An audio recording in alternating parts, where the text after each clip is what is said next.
Suppose करिए मुझे आप तक कुछ मैसेज पहुंचाना है, ओके, एंड मेरा आपसे कनेक्शन है, मेरा आपसे सोल कनेक्शन है काफ़ी डीप। मैं ये नहीं बोल रही कि टेलीपैथी हम उनको नहीं दे सकते जिनसे हमारा कनेक्शन नहीं है, हम उनको भी सेंड कर सकते हैं, बट वाइब्रेशन कनेक्शन वहाँ पे ज़्यादा स्ट्रांग हो जाते हैं जहाँ पे हमारा सोल जर्नी कनेक्टेड है या फिर हम उस पर्सन को जानते हैं।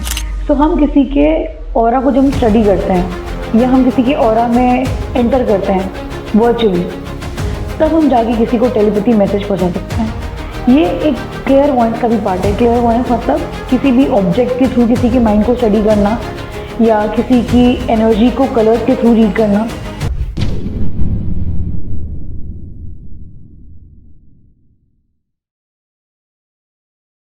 हेलो दोस्तों, वेलकम टू टीवीटी पॉडकास्ट। आज हमारे साथ में स्मृति शर्मा जी हैं, एस्ट्रोलॉजर एंड साइकी हीलर हैं और उन्होंने रेकी के ऊपर बहुत सारी बुक्स भी लिखी हैं। आइए मिलते हैं। Hello Smriti ji. Hi Tanvi ji, thank you for giving your time. मुझे बहुत अच्छा लगा टीवीटी पॉडकास्ट पे आकर, एंड आई एम होपिंग कि हम और भी काफ़ी सारी चीज़ें डिस्कस करें आगे पॉडकास्ट पे मूविंग फॉरवर्ड। टेलीपैथी क्या है और हम इसको अपने लाइफ में कैसे यूज़ कर सकते हैं और क्या क्या चीज़ों के लिए हम इसको यूज़ कर सकते हैं? ओके, सो टेलीपैथी बेसिकली देखा जाए तो हम किसी के माइंड तक कुछ पहुंचाना चाहते हैं, हम किसी के माइंड को स्टडी करना चाहते हैं। हमें पता है कि सब चीज़ें एनर्जी पे रन होती है, हमें क्वांटम फिजिक्स के बारे में पता है। Everything has a vibration and energy. Human soul जो है उसके अलावा सब चीज़ें वाइब्रेशन और एनर्जी पे वर्क करती हैं। टेलीपैथी भी पूरा जो है वो वाइब्रेशन और एनर्जी पे वर्क करता है। सपोज करिए मुझे आप तक कुछ मैसेज पहुंचाना है, ओके, एंड मेरा आपसे कनेक्शन है, मेरा आपसे सोल कनेक्शन है काफ़ी डीप। मैं ये नहीं बोल रही कि टेलीपैथी हम उनको नहीं दे सकते जिनसे हमारा कनेक्शन नहीं है, हम उनको भी सेंड कर सकते हैं, बट वाइब्रेशन कनेक्शन वहाँ पे ज़्यादा स्ट्रांग हो जाते हैं जहाँ पे हमारा सोल जर्नी कनेक्टेड है या फिर हम उस पर्सन को जानते हैं। तो मैं आपके माइंड तक किसी भी मैसेज को पहुँचा सकती हूँ, वो टेलीपैथी होता है। अब ना next question is telepathy perform कैसे होता है। सो हम किसी के ऑरा को जब हम स्टडी करते हैं या हम किसी के ऑरा में एंटर करते हैं वर्चुअली, तब हम जाके किसी को टेलीपैथी मैसेज पहुंचा सकते हैं। ये एक क्लियर वॉइस का भी पार्ट है। क्लियर वॉइस मतलब किसी भी ऑब्जेक्ट के थ्रू किसी के माइंड को स्टडी करना या किसी की एनर्जी को कलर्स के थ्रू रीड करना, इसको हम बोलते हैं क्लियर वॉइस इन टेलीपैथी। अब किसी को सपोज ओरा रीडिंग का आइडिया ही नहीं है, बट जैसे हमारे यंगस्टर्स हो गए, अब उनको टेलीपैथी करना है अपने फ्रेंड्स को या अपने किसी काम के लिए, तो वो भी कर सकते हैं? जी बिल्कुल कर सकते हैं।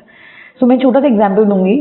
सपोज करिए कि मैं यहाँ इस रूम में बैठी हूँ एंड मुझे कंसर्न किसी भी XYZ पर्सन को टेलीपैथी सेंड करनी है, लेकिन मेरा उस पर्सन से कनेक्शन नहीं है, अभी तक एक कनेक्शन नहीं है बैठा हुआ है।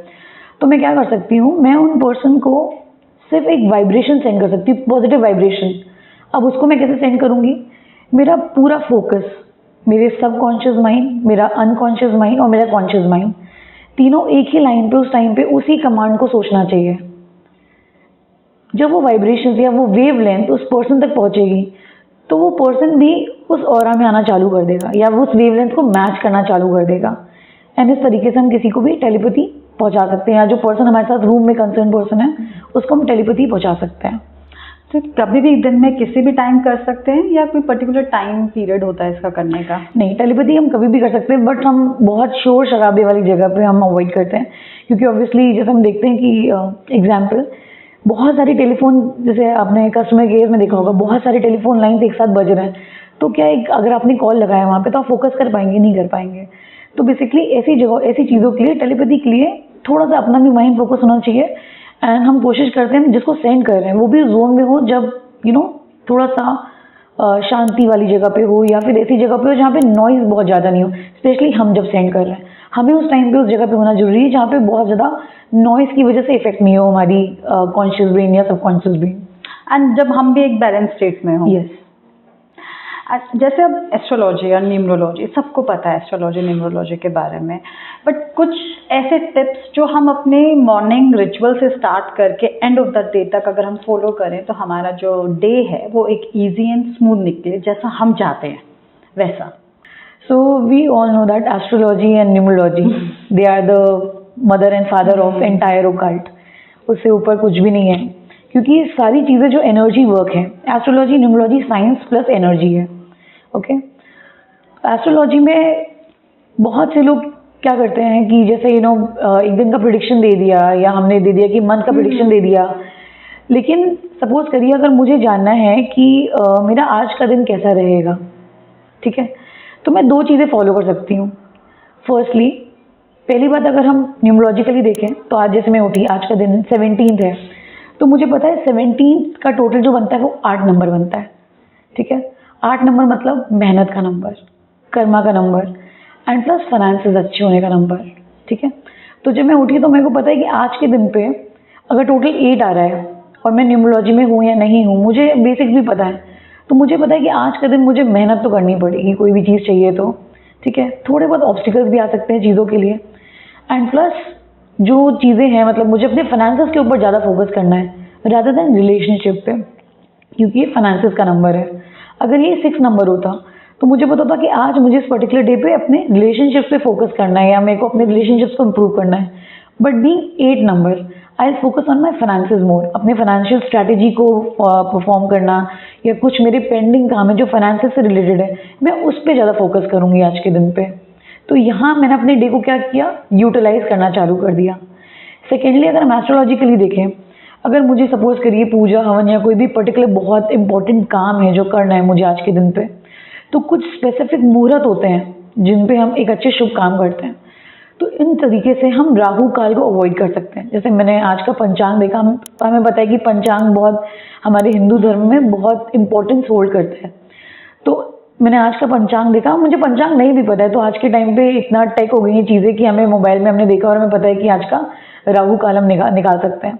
तो हम कोई भी इंपॉर्टेंट काम करने जा रहे हैं तो हमें मुहूर्त अगर देखने की भाई 10 अच्छे मुहूर्त हैं आज के दिन में, तो हम वो मुहूर्त को अगर कैच नहीं करके हम एक बैड मुहूर्त अपने टाइम से निकालते हैं, तो हमें पता है कि इस पर्टिकुलर टाइम पे हमें ये काम नहीं करना है, तो बाकी दिन तो अच्छा है ही, हम सारे काम कर सकते हैं। तो राहु काल हम निकाल सकते हैं उस टाइम पर, क्योंकि हमें उस काल में कोई भी अच्छे काम नहीं करने होते हैं। एंड देन अभिजीत मुहूर्त होता है, शुभ लाभ मुहूर्त होते हैं, पूरे दिन बहुत से अच्छे मुहूर्त होते हैं जहाँ पे हम एस्ट्रोलॉजिकली बहुत सी अच्छी चीज़ें कर सकते हैं। अब एस्ट्रोलॉजी के अंदर ना बहुत सारे जगह ये भी आता है कि आपको बहुत लंबे रेमेडीज टाइम पीरियड के लिए करना पड़ता है, और आजकल आपको पता है कि सब चीज़ शॉर्टकट्स हैं, हर चीज़ का शॉर्टकट हो गया, तो बहुत से लोग वो लंबा टाइम पीरियड रेमेडीज़ का फॉलो नहीं कर पाते हैं, 43 डेज, तो उनका भी कोई क्या अल्टरनेट है कि वो शॉर्ट में कर सकें? देखिए, एस्ट्रोलॉजी में शॉर्टकट तो कुछ भी नहीं है, बट हम ये कर सकते हैं कि हमारी लाल किताब जो है वो बहुत सारी हमें रेमेडीज़ देती है। हमें लॉन्ग रेमेडीज़ भी देती है, हमें शॉर्ट रेमेडीज़ भी देती हैं। सपोज करिए हमारी कोई प्रॉब्लम है या कोई दशा है, दशा के अंतर्गत हमें लंबी रेमेडी करनी है, तो हमें उसको शॉर्टकट तो नहीं कर पाएंगे, हमें उसको लंबी रेमेडी ही करनी पड़ेगी। लेकिन हम ये कर सकते हैं कि उस रेमेडी के तोड़ के लिए अगर हमें एक पर्टिकुलर डे की एक रेमेडी मिल जाए, तो हम उस दिन में भी वो रेमेडी का इफेक्ट खत्म कर सकते हैं, लेकिन हम शॉर्टकट नहीं मार सकते एस्ट्रोलॉजी में। ओके। एंड टैरो, अब तो ये एस्ट्रोलॉजी और न्यूमरोलॉजी की बात हुई, टैरो क्या रोल प्ले करते हैं हमारी लाइफ में? टैरो बहुत इंपॉर्टेंट है डे टू डे लाइफ के लिए, और आजकल तो बहुत ज़्यादा वोग में भी ये टैरो, हर छोटी चीज़ के लिए हमें टैरो चाहिए रहता है। हमारा दिन कैसा जाएगा, हमें किसी को कुछ बोलना है, कम्युनिकेशन पास ऑन करना है, या फिर हम किसी रिलेशनशिप में, हम सामने वाला क्या सोच रहा है मेरे बारे में, उसके लिए टैरो बहुत अच्छा है। डे टू डे एनर्जीज के लिए tarot is very good. 6 month तक के प्रिडिक्शन के लिए is also tarot very good. But यहाँ पे एक डिस्क्लेमर है, जैसे टैरो के लिए हम 1 ईयर की रीडिंग देते हैं, वहाँ पे थोड़ा गड़बड़ हो जाता है क्योंकि एनर्जी शिफ्ट होती हैं। ओके, जैसे सपोज करिए आप मेरे बारे में क्या सोच रहे हैं, आपको वो जानना है, ठीक है। तो आपने किसी टैरो रीडर को लिया और आपने उससे पूछा कि भाई आज इनका एनर्जीज कैसी हैं।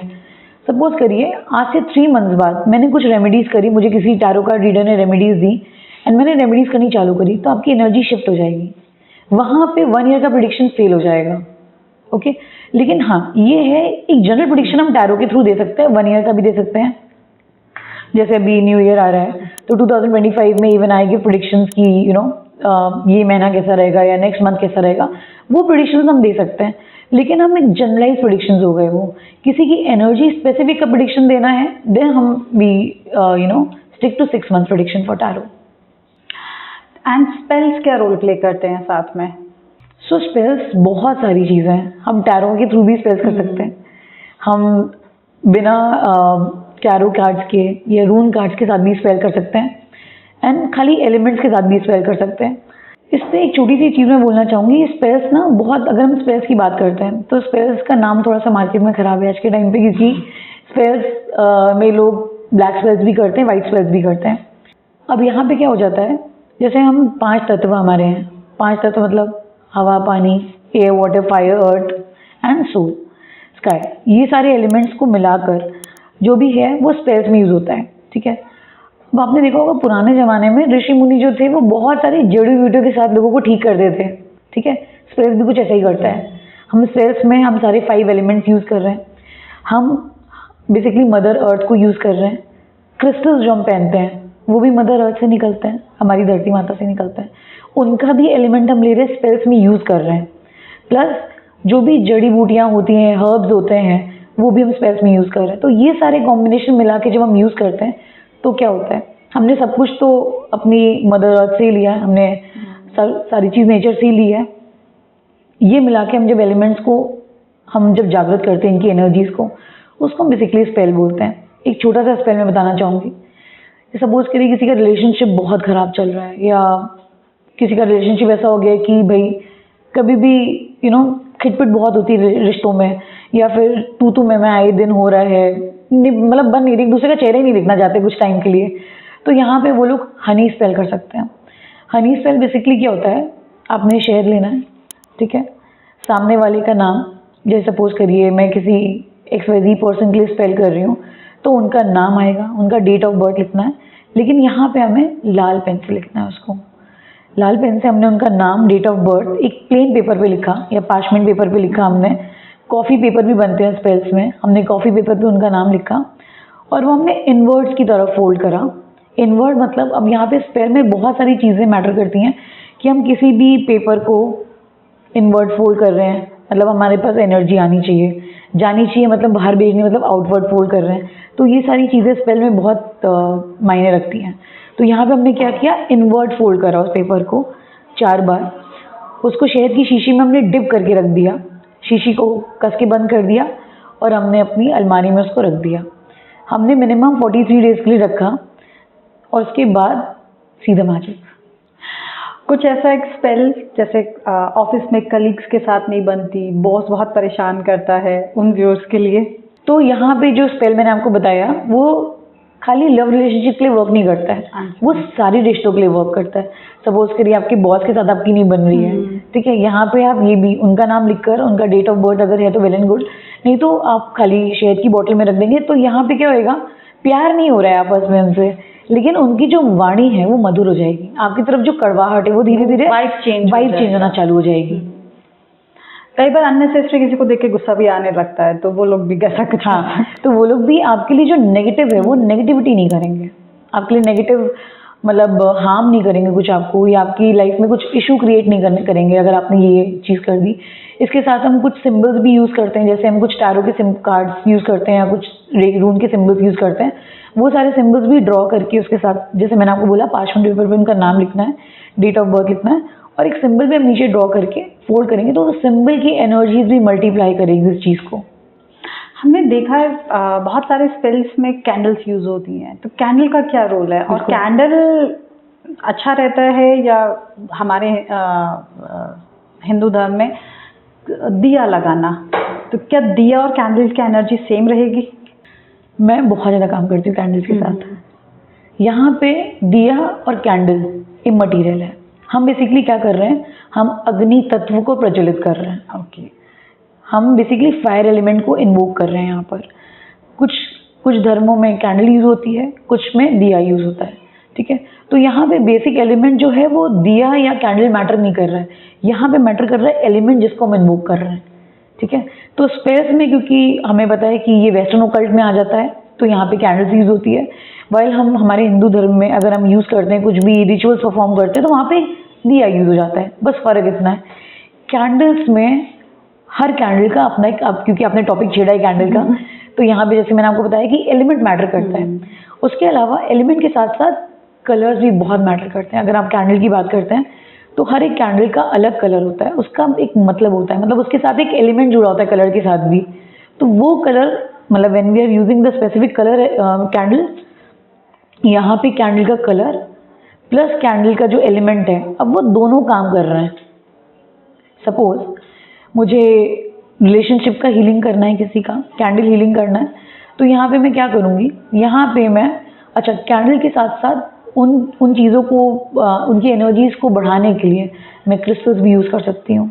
ठीक है, अब मुझे क्या करना है, आसपास क्रिस्टल्स रखे उसी कलर के, और कैंडल जो हम रिलेशनशिप के लिए यूज़ कर रहे हैं वो हमने रेड कलर की कैंडल यूज़ करी।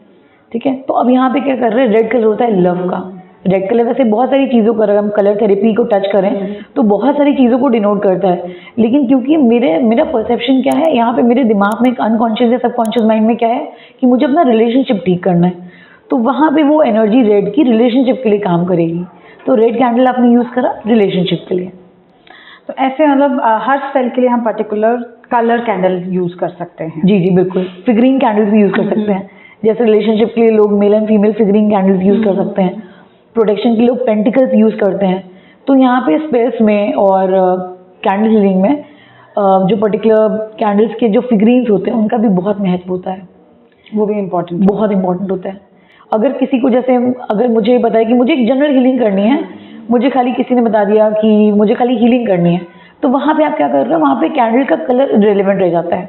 वहाँ पे आप वाइट कलर की कैंडल ले रहे हो और खाली अग्निदेव को प्रज्वलित कर रहे हो, तो वहाँ पे खाली फायर एलिमेंट वर्क कर रहे हैं, आपके इंटेंशंस वर्क कर रहे हैं। किसी भी हीलिंग में, B it tarot, B it astrology, numerology, intention बहुत मैटर करता है। हम जो स्पेल्स की बात कर रहे थे कि वाइट स्पेल्स होते हैं, ब्लैक स्पेल्स होते हैं, फ़र्क ज़्यादा कुछ नहीं होता है, एलिमेंट्स मोर और लेस सेम ही होते हैं। इंटेंशन बहुत इंपॉर्टेंट होता है कि आप किस इंटेंशन से स्पेल परफॉर्म कर रहे हो। And I think white spells लोगों को, अगर हम प्रमोट करते हैं तो हमें वाइट स्पेल्स को ही करना चाहिए, क्योंकि यहाँ पे हमारा इंटेंशन अच्छा होता है लोगों की हेल्प करने के लिए, लोगों की हीलिंग करने के लिए, वो इंटेंशन से अपन काम कर रहे हैं।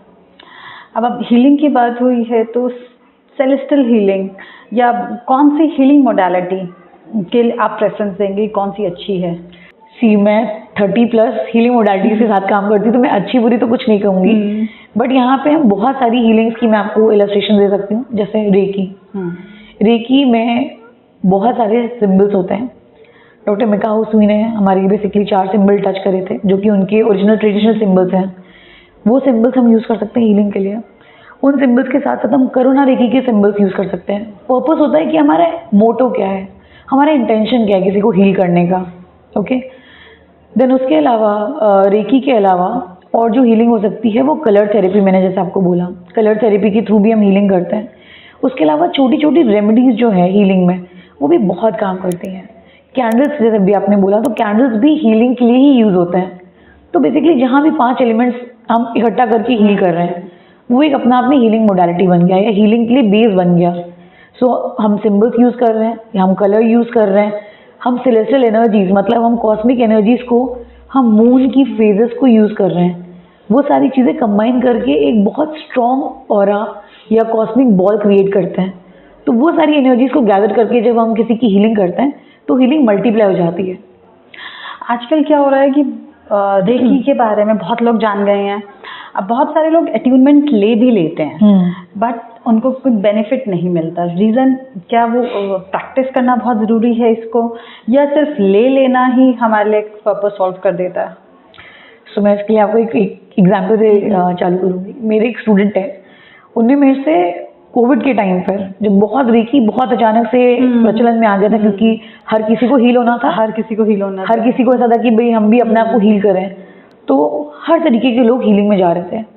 ठीक है, अब वो कंसर्न, मैं नाम नहीं मेंशन करूँगी, मेरी एक स्टूडेंट है, तो उनने वापस से वो हीलिंग के लिए अभी कुछ दिन बाद आई कि मुझे अट्यूनमेंट चाहिए वापस से, क्योंकि मैंने ये भी आता है कि हमें वापस अट्यून कर दो। हाँ, क्योंकि हमने हीलिंग हमने छोड़ दी है, हमने हीलिंग नहीं करी है। अब रेकी क्या है, पहले तो लोगों को ये समझना पड़ेगा रेकी है क्या। रेकी हमारी बॉडी के अंदर एक चिप है जो कि इनबिल्ट है, बाहर से नहीं आ रही। रेकी बॉडी की ऊर्जा है, उस ऊर्जा को जब आप सिंबल्स के साथ डिनोट कर रहे हो तो वो रेकी है। तो उनको मैंने ये चीज़ बोली कि आपने क्या किया, अट्यूनमेंट आपने एक बार ले लिया है, अट्यूनमेंट आपको चाहिए तो दोबारा ले सकते हैं आप, लेकिन अट्यूनमेंट की दोबारा ज़रूरत होती नहीं है।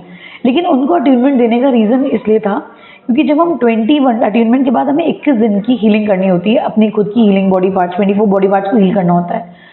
आपने अट्यूनमेंट का मतलब आपने वो ऊर्जा से अपने आप को कनेक्शन कर लिया है, ठीक है, एक नॉट है जो आपके मास्टर के साथ आपकी बन गई है, तो वो एनर्जी तो आप में फ्लो हो ही रही है। लेकिन यहाँ पे आप अटेनमेंट वापस ले रहे हैं, मतलब अब आप अपने मास्टर से वापस से रिकनेक्ट हो रहे हैं, उनकी एनर्जीज को ऑब्जॉर्व करना चाहते हैं एंड 21 डेज की वो जर्नी को वापस से स्टार्ट करना चाहते हैं।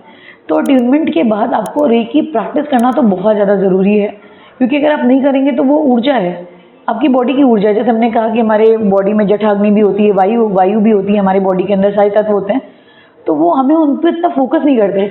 लेकिन जब आप रेकी कर रहे हैं तो आप क्या कर रहे हैं, हर एक बॉडी के तत्व पे आप फोकस कर रहे हैं और उसको एलिवेट कर रहे हैं। मतलब सिर्फ किसी भी हीलिंग मोडालिटी की अट्यूनमेंट लेने से काम नहीं चलता, नहीं, उसको आपको प्रैक्टिस करना बहुत जरूरी है। प्रैक्टिस मतलब प्रैक्टिस क्या कर रहे हैं, प्रैक्टिस मतलब हम अपनी बॉडी की एनर्जी को वापस से इन्वोक कर रहे हैं। हम अपने, हमारे पास तो एनर्जी है ही, हम नॉर्मल ह्यूमन बीइंग नहीं है। ह्यूमन बीइंग जो है वो सबसे कॉम्प्लेक्स स्ट्रक्चर लेके पैदा हुआ है बॉडी का, ठीक है, इसलिए हम बोलते हैं कि human being is the complex animal, क्योंकि उसकी बॉडी में जितनी एनर्जीज है गॉड ने गिफ्ट करी है उसको, किसी और उसके पास नहीं है, ठीक है। तो नॉर्मली अगर हम इसकी एनर्जी को प्रैक्टिस करते रहते हैं, इन्वोक करते रहते हैं, तो हमारी शरीर की जो ऊर्जा है उसमें इतनी पावर है कि वो किसी को भी खाली टच करने से हील कर सकता है। तो मतलब उसको डेली अपने रिचुअल में शामिल कर लें। डेली रिचुअल में आप रेकी को जैसे 45 मिनट्स नॉर्मली होते हैं, क्योंकि इतना टाइम तो लगता ही है, क्योंकि 3 मिनट्स हर एक बॉडी पार्ट को हील करना होता है हमें। लेकिन अगर आपके पास उतना टाइम भी नहीं है, भाई आप मास्टर बन गए हो, उतना टाइम नहीं है, तो आप एक छोटा सा मंत्र ले लीजिए, कोई भी जो आपके गुरु ने आपको दिया होगा, मास्टर ने आपको दिया होगा, नहीं भी दिया होगा तो कोई भी मंत्र जिससे आप कनेक्ट होते हो, वो मंत्र से आप अपने 24 बॉडी पार्ट्स की हीलिंग फटाफट आप 15 मिनट्स में भी आप कर सकते हो, लेकिन प्रैक्टिस जरूरी है। ओके, ये तो हीलिंग की बात हुई। अब सबको ये भी पता लग गया, पहले तो शायद इतना सब नहीं जानते होंगे, आती तो है, अमावस भी आती है, पूर्णिमा भी आती है, बट उन डेज में क्या स्पेशल हम कर सकते हैं कि हमारा जो आगे का टाइम है वो अच्छा निकले? ये बहुत इंपॉर्टेंट है। ये क्वेश्चन इसलिए इंपॉर्टेंट है क्योंकि हमारी जो बॉडी है वो 2 चीज़ों से बहुत ज़्यादा रूल होती है, एक सन एलिमेंट और एक मून एलिमेंट। सन एलिमेंट क्या है हमारी बॉडी के अंदर, हमारा शरीर, ठीक है, जिसको हम बोलते हैं जठराग्नि जो होती है, जो हमारे नॉर्मली हमारे जो पुराने ज़माने में लोग होते थे, हमारे पेरेंट्स, हमारे दादा दादी बोलते थे कि भाई शाम ढलने के बाद खाना मत खाना, ठीक है, जितना है सुबह के टाइम पे खा लो, अच्छा खाना खाओ। क्यों बोलते थे? क्योंकि जो जठराग्नि होती है वो शाम के बाद ढलने लग जाती है, ठीक है। मून की एनर्जीज अब यहाँ पे स्ट्रांग होना चालू हो जाती है। मून होता है मन का कारक, ठीक है। जितनी भी सोच विचार की चीज़ें होती है कब करते हैं लोग? बेड टाइम में, सोते वक्त, कि भाई हमें जितनी भी सोचनी है चीज़ें या हमारे मन में जो भी चीज़ें चल रही है, आंकलन करना है हमें किसी चीज़ का, वो सोते वक्त करते हैं। तो यहाँ पे क्या कर रहे हैं, मून अब अपनी चलाएं, मतलब मून अपनी चीज़ों को चला रहा है, अब यहाँ पे उसके मन को चला रहा है। लेकिन ये चीज़ पीक पे कब होती है? पीक पे होती है अमावस के टाइम पर और फुल मून के टाइम पर। फुल मून पे हमें जो भी चीज़ें अब्जॉर्ब करनी है अपनी लाइफ में, मतलब सपोज मुझे कोई भी चीज़ को पीक पे लाना है, अपनी रिलेशनशिप को बहुत अच्छे से लाना है, या चाहिए कि मेरा रिलेशनशिप बिल्कुल अच्छे से चले, तो यहाँ पे मैं रिचुअल करूँगी फुल मून पे, क्योंकि अब वो चीज़, जो भी चीज़ कंप्लीशन के एंड पर है, मतलब संपूर्ण करनी है हमें कोई भी चीज़, वो फुल मून की एनर्जी देती है हमें। अमावस के बाद जो फुल मून मतलब न्यू मून आता है, न्यू मून क्या करता है?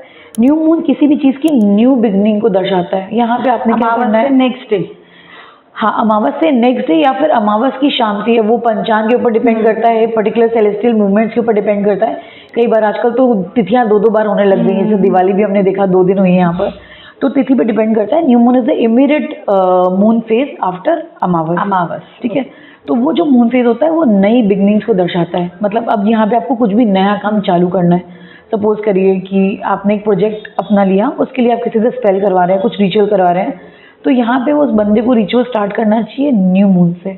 उसकी पीक कब पहुंचेगी? फुल मून पे, क्योंकि 15 दिन का फेज होता है, ठीक है। मतलब यहाँ से मून ने अपनी जर्नी स्टार्ट करी और पीक पे कब पहुंचा? फुल मून पर। तो कोई भी चीज़ की नई बिगनिंग हुई हमारी न्यू मून से और उसका कंप्लीशन हुआ फुल मून पे। तो यहाँ पे इस तरह को रिचुअल्स को हमें करना चाहिए कि फुल मून और न्यू मून के फेजेस को देख के हमें कोई भी काम, and I am a very strong believer, मैं बहुत स्ट्रांगली बिलीव करती हूँ, क्योंकि मेरा जितना भी काम मैं करती हूँ मोस्टली, क्योंकि मैं स्पेल वर्क में भी हूँ एंड काफ़ी सारी चीज़ों में भी हूँ, मून मुझे बहुत अट्रैक्ट करता है, क्योंकि मून से मैंने रिजल्ट देखे हैं, लोगों को भी देखे हैं अपने खुद के पर्सनली भी देखें तो आई बिलीव कि लोगों को मून फेजेस पे फोकस करके काम करना चाहिए, रिजल्ट्स बहुत अच्छे आते हैं। तो आजकल बड़ा इन है, नए नए वर्ड सुनने को मिल रहे हैं, कॉफ़ी कप रीडिंग, ये सब कौन सी रीडिंग्स हैं और क्या ये कैसे एनर्जी पे वर्क करते हैं? ओके, सो अभी बहुत सारी चीज़ें हैं ना, जैसे सिग्नेचर एनालिसिस हो गया, coffee cup reading. So I am teaching also, I am a teacher, so I teach my students ये सारी modalities also and I do my consultations also. Coffee cup reading बहुत से लोगों के लिए वेस्टर्न कल्चर को बिलोंग करती है, ठीक है। कुछ लोग बोलते हैं कि वेस्टर्न कल्चर से आई है, कुछ लोग बोलते हैं इंडियन कल्चर से आई है, बट इसका जो ओरिजिन हुआ है वो ऐसे था कि चाइना में बहुत से लोग क्या करते थे, चाइना एंड टर्की रीजन में, इसका इंसेप्शन जो हम देंगे वो चाइनीज इंसेप्शन देंगे। फॉर एग्जाम्पल, यहाँ पर लोग क्या करते थे, यू नो, एक कॉन्वर्सेशन जैसे आप और मैं बातचीत कर रहे हैं, एक आम बात करते हुए, एक कॉफ़ी ली हमने, कॉफ़ी लेके थोड़ा सा हमने कॉफ़ी पी के जैसे छोड़ दिया, कुछ रिमेनेंट्स बचे कॉफ़ी के, तो वहाँ पे लोग क्या करने लग गए, अब उसके थ्रू प्रेडिक्शन देने लग गए, ठीक है, कि हमारे आज का दिन कैसा जाएगा, कल का दिन कैसा जाएगा, या फिर बेसिकली आगे की जर्नी कैसी जाएगी। उस कॉफ़ी, जो कॉफ़ी के रेमिनेंट्स होते हैं, उनको देखकर जब रीडिंग देना चालू करा लोगों ने, उसको उन्होंने नाम दिया coffee cup reading. But coffee cup reading में भी पूरा एनर्जी वर्क करता है, लेटर्स वर्क करते हैं। जैसे सपोज करिए आपने कॉफ़ी कप लिया, आपने उसमें रीड करना चालू करा, एक लेमैन के लिए तो कॉफ़ी कप है, तो कप के अंदर हमें क्या दिखेगा, कुछ नहीं दिखेगा, लेकिन जो एनर्जी के साथ काम करता है, जिसने पी है वो कॉफ़ी, उसकी एनर्जीज उसमें आ गई हैं, तो वो उसकी एनर्जीज को भी कैच करेगा, ठीक है, उसकी ऑरा को भी कैच करेगा। उसमें जो लेटर्स बन रहे हैं या फिर हमें कुछ चीज़ें बनती हुई दिख रही है, जैसे माउंटेन्स बन गए उसके अंदर, माउंटेन्स हार्डशिप को भी दर्शाता है या आने वाली प्रॉब्लम डिफिकल्टीज को भी दर्शाता है, वो उसको दिख गया, कोई स्पेसिफिक लेटर उसको दिख गया, कोई एलिमेंट दिख गया, कोई एनिमल दिख गया। उन सब चीज़ों को जब वो कंबाइन करके रीडिंग देता है तो वो होता है coffee cup reading. Coffee cup reading can also be merge with tarot cards, ये आजकल बहुत चला हुआ है, कॉफ़ी कप के साथ टैरो कार्ड जो रीडिंग देते हैं, तो coffee and tarot cup reading भी इसको बोल देते हैं। तो यहाँ पे पूरा एनर्जी वर्क के साथ काम करते हैं दोनों चीज़ें। टी लीफ रीडिंग, ये भी सेम ही है, यहाँ पे भी हमने कप के साथ, यहाँ पे सिर्फ हम कॉफ़ी यूज़ कर रहे हैं, वहाँ पे हम टी लीफ यूज़ कर रहे हैं, तो रीडिंग ऑलमोस्ट सेम होती है उसमें। हेलो फ्रेंड्स, अगर आपको कुछ भी इस पॉडकास्ट के थ्रू, कोई जर्नी के थ्रू आपकी कोई चीज़ें छूट गई हैं, आपको कुछ और जानकारी चाहिए या ऐसी कोई इन्फॉर्मेशन जो आपको लगता है कि आपको और जानना चाहिए इसके बारे में डिटेल में, तो आप नीचे दिए गए लिंक पर यू कैन क्लिक एंड मेरा नंबर, कॉन्टैक्ट डिटेल्स आ रहे हैं, वहाँ पे आप मुझे कॉन्टैक्ट करके सारी इन्फॉर्मेशन गैदर कर सकते हैं। या फिर आपको किसी भी कोर्सेज में एनरोल करना है या किसी भी तरह का कंसल्टेशन लेना है, तो आप कॉन्टैक्ट नंबर पे कॉन्टैक्ट करके या फिर ईमेल आईडी के थ्रू आप अपने आप को एनरोल कर सकते हैं।